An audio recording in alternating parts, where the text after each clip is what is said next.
Hello बच्चों, आप सभी का स्वागत है आपके अपने YouTube चैनल ज्ञानी मेकर्स पर। आज हम जानेंगे ईयर्स के बारे में।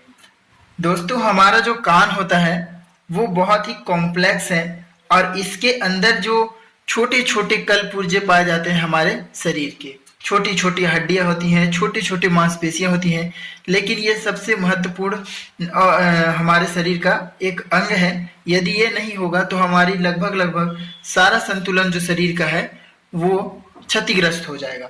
तो आज हम जानेंगे इसके अंगों के बारे में और उसके कार्य के बारे में। तो अगर आप नए हैं तो इस चैनल को सब्सक्राइब कर लीजिएगा। चलिए चालू करते हैं आज का सेशन। तो दोस्तों, ईयर, तो हमारा जो कान है वह सुनने के लिए इन्वॉल्व हुआ है और साथ ही साथ ये हमारे शरीर के संतुलन को बनाता है, बैलेंस को। इसका जो निर्धारण है वो आठवां क्रेनियल नर्व, आठवां क्रेनियल नर्व द्वारा इसका नियंत्रण होता है। आठवीं क्रेनियल नर्व के द्वारा इसका नियंत्रण होता है और जो कि स्टिमुलेशन या उद्दीपन को ग्रहण करने में इसका मदद करता है। देखिए, इसके सबसे बाहरी भाग जो है इसे हम ऑरिकल कहते हैं, हिंदी में इसे पिन्ना कहा जाता है। पिन्ना, ये बाहरी भाग जो ये कान है, बोलते हैं कान पकड़ के मुर्गा बनो, तो ये कान जो हम पकड़ते हैं उसका ये भाग है पिन्ना, ऊपरी भाग।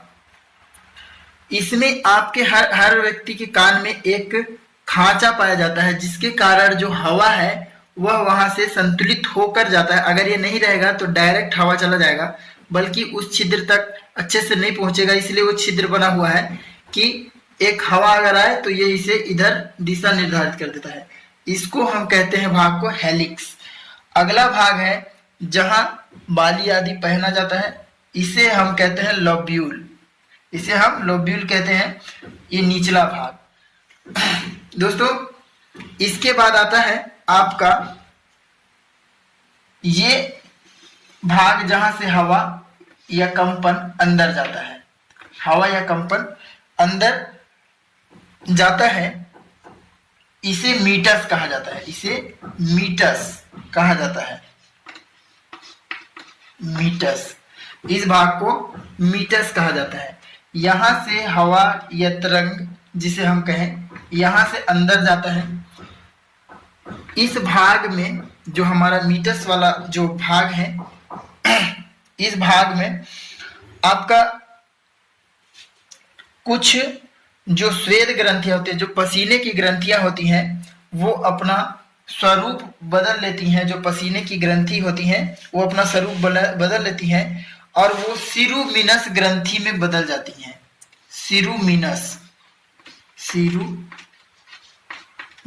ग्रंथि में बदल जाती है, सिरुमिनस ग्रंथि। और ये ईयर वैक्स बनाता है। ईयर वैक्स एक चिपचिपा तरल का निर्माण करते हैं जो कि दो चीजें रखते हैं अपने साथ। पहला है आपका लाइसोजाइम एंजाइम और इम्यूनोग्लोबिन, दोनों चीज रखते हैं। इम्यूनोग्लोबुलिन एवं लाइसोजाइम, ये दो चीजें ये रखती हैं। साथ ही साथ ये डस्ट और माइक्रोब्स, कुछ बैक्टीरिया आदि जो हवा के द्वारा घुसते रहते हैं, उन सबको भी चिपकाने का काम करता है, संक्रमण से बचाता है ईयर वैक्स। ठीक है, इसके आगे हम चलते हैं तो हमको मिलता है एक झिल्ली नुमा संरचना जो कि इस कंपन को महसूस करता है। यह बिल्कुल उस तरह से है जैसे ड्रम के ऊपर लगा हुआ जो फ्लैप होता है जिसको हम मारने से ध्वनि उत्पन्न होता है, बस ये वही कार्य करता है। तो यह सबसे पहले कंपन को महसूस करता है। इसको कहते हैं टिम्पैनिक मेम्ब्रेन।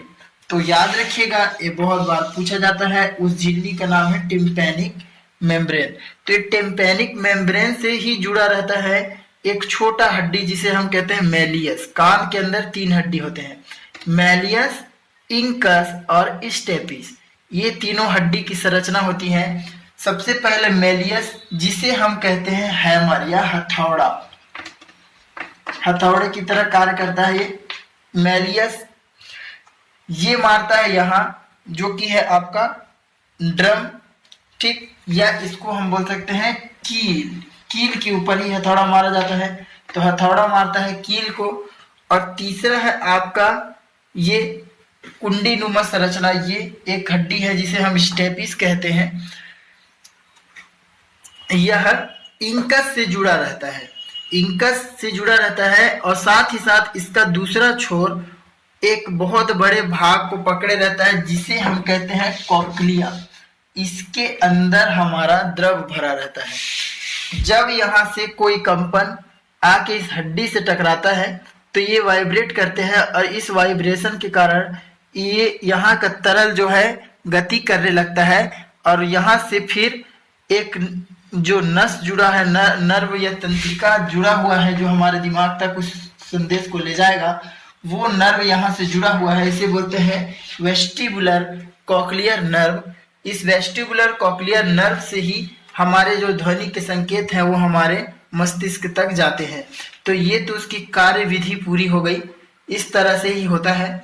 इसके ऊपर अगर आप देखें तो यहाँ पास हड्डी से ये ढका रहता है, जो कान का पूरा संरचना है, इसे हम कहते हैं टेम्पोरल बोन। साथ ही साथ यदि बहुत ज्यादा तरंग या ध्वनि, बहुत ज्यादा यकायक अगर आपके कान में आवाज आता है तो आपका मुंह अचानक से खुल जाता है, या बहुत ज्यादा ध्वनि, तो क्योंकि आपके मुंह के अंदर भी एक अतिरिक्त ध्वनि को ट्रांसफर कर देता है ये ऑडिटरी ट्यूब आके आपके गले के पीछे खुलता है, इसीलिए आपका मुंह क्या हो जाता है, खुल जाता है जब आप बहुत ज्यादा ध्वनि सुनते हैं।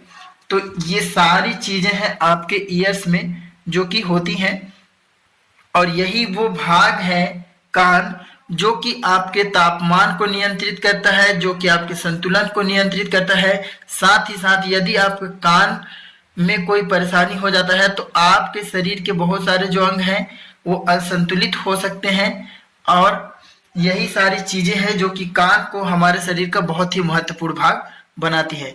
तो दोस्तों कैसा लगा ये वीडियो, आप लाइक एंड सब्सक्राइब कर सकते हैं, ये आपके ऊपर है निर्भर। बाकी वीडियो कैसा लगा इसको कमेंट करके जरूर बताएं। Thank you.